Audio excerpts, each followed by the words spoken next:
সংসারের কাজে অলসতাকে আমি কখনোই প্রাধান্য দিই না। সময়কে ভাগ করে প্রতিদিন কাজে লাগালে এমনিতেই কাজ কিন্তু গুছিয়ে করা যায়। তো হ্যালো এভরিওয়ান, গুড মর্নিং। কেমন আছেন সবাই? আশা করি সবাই খুব ভালো আছেন, আর আমরাও ভালো আছি। আমার আরও একটি নতুন ব্লগে আপনাদের সবাইকে স্বাগত জানাই। কিছুদিন ধরে এত পরিমাণ গরম পড়ছে, আর তাতে করে বাড়িতে ভীষণ পরিমাণ কাজের চাপ, তো সেই সব মিলিয়ে শরীরটা একটু ক্লান্তই হয়ে গেছিল। তো আজকে আর ভোর করে ঘুম থেকে উঠতে পারিনি। উঠতে উঠতে তাও 7টা বেজে গেছে। তো উঠে দেখলাম বাসি কাজ সমস্তটাই করে ফেলেছে। আজকে আমার দেওর বাড়িতেই আছে, মানে এই এখন কিছুদিনও বাড়িতেই ছিল। তো যে কিছুদিনও বাড়িতে ছিল সে কিছুদিন দেখলাম আমার যদি দেরি হয় তো আমার দেওর কিন্তু বাসি কাজটা সেরে দেয়। মানে বাসি কাজ বলতে উঠোনটুকু ঝাড় দেওয়া, আর উঠোনটা তো ঘরের বারণ দিয়ে সুন্দর করে ঝাড় দিয়ে দেওয়া যায়, আর দৌড়ে একটু জল দেওয়া, এটুকুই তো আমাদের বাসি কাজ থাকে। তো সেই কাজগুলি দেখলাম ভাই সেরে দিয়েছে, তো তাতে করে ভালোই হয়েছে। তো গতকালকে রাত্রিরে ভাই বলেই রেখেছিল যে 9টার সময় কাজে বেরিয়ে যাবে। তো তার জন্য এই যে সকালবেলায় তড়িঘড়ি করে 1 কাপ চা খেয়েই লেগে পড়েছি এখানে ব্রেকফাস্টটা রেডি করে দিতে।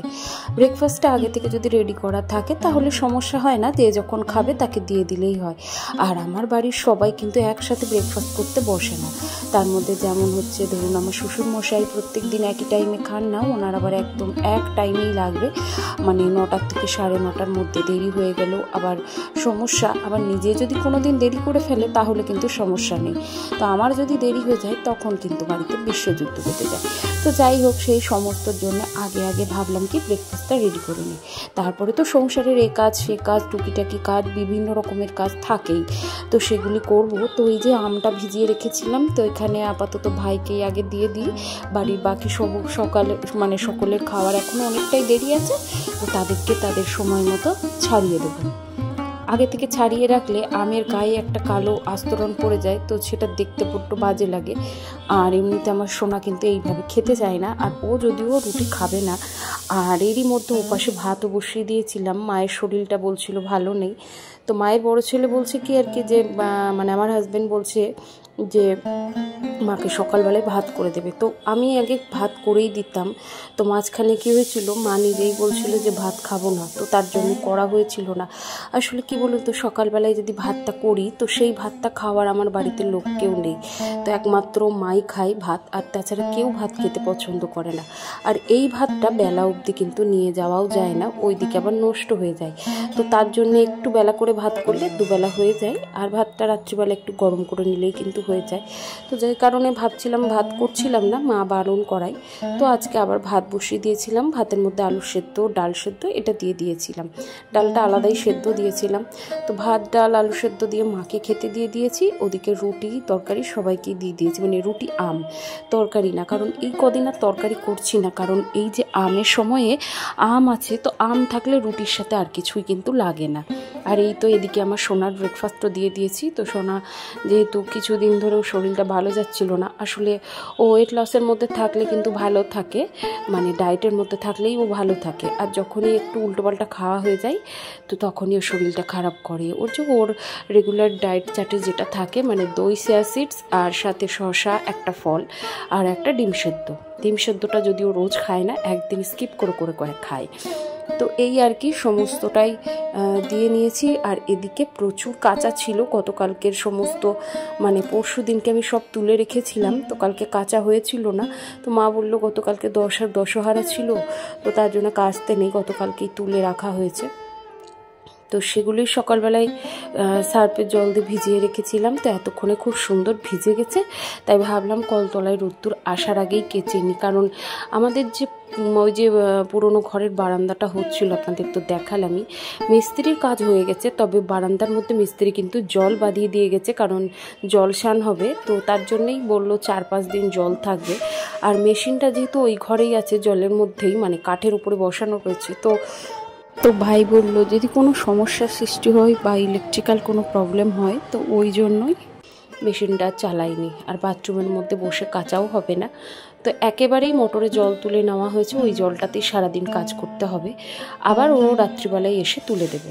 তো যাই হোক, এখন এই যে কল টিপেই করে নিলাম। আর আমি এমনিতেও কল টিপেই কাজ করতে বেশি পছন্দ করি, কারণ ওই বাথরুমের ওইটুকু জায়গার মধ্যে আমার ঠিক পোষায় না। তো ব্যাস কেচে ধুয়ে ছাদে একেবারে মেলে দিয়ে এলাম। শান্তি, জানেন তো, জামা কাপড় কাচা হয়ে গেলে মনে হয় যেন বিরাট বড় একটা চাপ মাথা থেকে নেমে গেল। এবার এগুলোকে শুকিয়ে ভাঁজ করতে পারলেই হয়ে যাবে। আর আজকে একেবারেই মানে রান্নাবান্না মানে শুরু করতে অনেকটা দেরি হয়ে গেছে। তো এই যে ডালটা করে নিয়েছি, ওদিকে ভাতটাও মানে ফুটে গেছে, নামিয়ে রেখেছি, একটু পরে উঠ দেবো। আর এপাশে ভেন্ডিটা ভেজে নিচ্ছি, আর সাথে মায়ের মাছ হবে, মায়ের জন্য কাটা মাছ আনা হয়েছে। আর আমার হাজব্যান্ড বললো কি যে মাংসের দামটা আজকে অনেকটাই কম ছিল, আর মাছটা খুব একটা বাজারে ভালো ছিল না।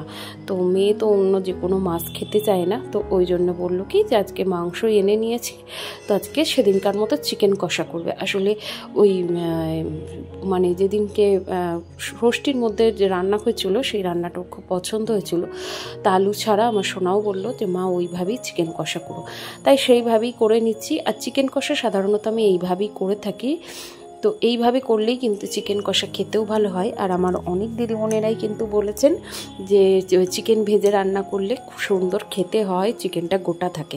সত্যি কথা গো, এই চিকেন ভেজে রান্না করলে খুবই ভালো থাকে।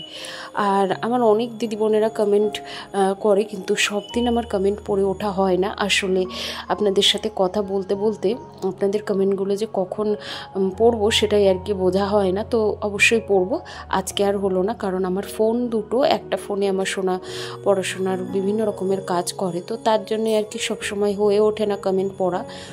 তো যাই হোক, এইদিকে চিকেন কষাটা বসিয়ে নিয়েছি। আর আজকে চিকেনের মধ্যে আমি দুটো জিনিস অ্যাড করেছি। একটা হচ্ছে একটু সয়া সস হাফ চামচ মতো, আর সাথে 1 চামচ মতো টমেটো কেচাপ। সবটাই করেছি, শুধু এই দুটোই অ্যাড করেছি। তো এই দুটো অ্যাড করলে টেস্টটা কিন্তু অসাধারণ হয়, চাইলে আপনারা একবার করে দেখতে পারেন, ভীষণ সুন্দর হয়। আর এই হলো আজকের লাঞ্চ মেনু। তো ওদিকে শসা আর লেবু কাটা রয়েছে। তো এখন এই দেখুন খাওয়া দাওয়া করে স্নান, তুলসী গাছের জল সবটাই হয়ে গেছে। আর এত পরিমাণ রোদ, দুপুরবেলা একটু শুয়েছিলাম, ভিডিও এডিট করছিলাম, তবে সেটা করতে করতে কখন যে বিকেল হয়ে গেল, তা ভাবলাম এদিকে মা তো মঠে চলে গেছে, মানে আমাদের ওইদিকে কীর্তন হচ্ছে মঠের সাইডে, তো সেখানে মঠে গিয়ে তারপরে কীর্তন শুনতে যাবে। তো আস্তে আস্তে অনেকটাই রাত হবে, আর সন্ধ্যাটা আমাকে এখন দিতে হচ্ছে। তো এই কদিন সন্ধে দিচ্ছিলাম না, তবে আজকে আবার সন্ধে দেব। তো ওই জন্য এই যে এখন বিছানার চাদর টাদরগুলো একটু ঝেড়ে টান টান করে নিলাম। এখন ঘরদোরগুলো একটু ঝাড় দিয়ে নেবো। মানে বিকেলবেলায় আমাদের বাড়িতে বাধা ধরার নিয়ম নেই, তবে আমি আমার দিদি শাশুড়িমার কাছ থেকে এই জিনিসটা শিখেছি। যে দিদি বলতেন, আমার মাও এই কথাটা বলেছেন, তবে দিদি বলেছিলেন, মানে আমার হাজব্যান্ডের ঠাকুমা, তো উনি আমাকে বলেছিলেন যে মনি, যখন সন্ধ্যা দিবি তো তার আগে ঘরদোরগুলো ঝাড় দিবি, সমস্ত ঘরদোর একটু গুছিয়ে গাছিয়ে তারপরে কিন্তু এগুলো করতে হয়। তাহলে সমস্ত দুয়ারে, সমস্ত ঘরে, সমস্ত গেটে সন্ধ্যাবাতি দিতে হয়, তাহলে কিন্তু বাড়িতে মা লক্ষ্মী থাকেন। আর মা লক্ষ্মী হচ্ছেন খুব চঞ্চলা, তো সংসারের লক্ষ্মী স্ত্রী ধরে রাখার দায়িত্ব কিন্তু সংসারের গৃহবধূর। তো সেইটাই আমি মেনে চলি। আসলে উনি তো আর বেঁচে নেই, তবে দিদি হচ্ছেন আমার ঠাকুমার থেকেও অনেকটাই আমি ওনার কাছে আদর ভালোবাসা পেয়েছি। যদি আপনাদের দেখাতে পারতাম হয়তো খুবই ভালো হতো, তবে উনি তো বেঁচে নেই, তবে ওনার কথাগুলো আমার কাছে খুবই মূল্য রাখে। তাই আমি সবসময় চেষ্টা করি ওনার কথাগুলো মেনেই চলা। তাই আমি প্রতিদিনই সন্ধ্যাবেলায় অন্তত সমস্ত কাজ সেরে একটু গা হাত পা ধুয়ে তারপরে সন্ধ্যা দিতে যাই। তো যাই হোক, আজকের ভিডিওটি আপনাদের কেমন লাগলো অবশ্যই কিন্তু একটি কমেন্টের মাধ্যমে জানাতে ভুলবেন না। যদি কোনো অংশে ভালো লেগে গিয়ে থাকে প্লিজ একটি লাইক করে দেবেন। আর আপনি যদি আমার চ্যানেলে নতুন হয়ে থাকেন, চাইলে চ্যানেলটিকে সাবস্ক্রাইব করে রাখতে পারেন। আর এই তো ওদিকে সমস্ত কাজ হয়ে গেছে, হাত মুখ ধুয়ে এসেছি, আর এখন গা ধুতে যাব। তো তার আগে ভাবলাম কি এখনও অনেকটা সময় আছে, এখনও কিন্তু সন্ধ্যে ঠিকঠাক হয়নি। তো ওদিকে একটু সন্ধ্যা সন্ধ্যা আভাস না হলে সন্ধ্যা দিতে ঠিক ভালো লাগে না। তো আবার এটাও ঠিক দিদি আমাকে বলেছিলেন যে 6টা থেকে 6:30টার মধ্যে সন্ধ্যা দিতে, তো এখনও 6:30 বাজেনি, 6টা বেজে 2 মিনিট। তাই ভাবলাম জামা কাপড়গুলো ভাঁজ করে নিই। আর ওদিকে সোনা কিন্তু পড়তে বসেছে, পাশের ঘরেই পড়ছিল, তবে এত গরম, তাই বললাম যে এখানে এসেই পড়তে। তো এই যে এই ঘরে পাখা চালিয়ে এইখানেই আর কি পড়তে বসেছে। তো আর কি বলুন তো, মধ্যবিত্ত সংসার, আর এমনিতেই গরম, সমস্ত ঘরেই কেউ না কেউ রয়েছে। তো তারপরে প্রচুর পরিমাণ বিল, অনেক রকম ইলেকট্রিক জিনিস ব্যবহার ব্যবহার হয় আর যে পরিমাণ গরম পড়েছে, তো তাতে করে ওদিকে ইলেকট্রিক বিলটাও বাড়ে। তাই সব ঘরে যদি ফ্যান চালিয়ে এক একজন করে থাকা হয় তাহলে অনেকটাই ইলেকট্রিক বিল পড়ে। তাই ইলেকট্রিক বিল সাশ্রয়ের জন্যই একমাত্র এরকম করা, যে একই ঘরে সবাই মিলে থাকলে বিলটা অনেকটাই কম আসবে। তো যাই হোক, চলুন আজকের ভিডিওটি এখানেই শেষ করছি। আবারও দেখা হবে নতুন কোনো ভিডিওর সাথে। ততক্ষণের জন্য সবাই খুব ভালো থাকবেন, সুস্থ থাকবেন, সাবধানে থাকবেন আর অবশ্যই পরিবারের সকলের খেয়াল রাখবেন, নিজেরও খেয়াল রাখবেন।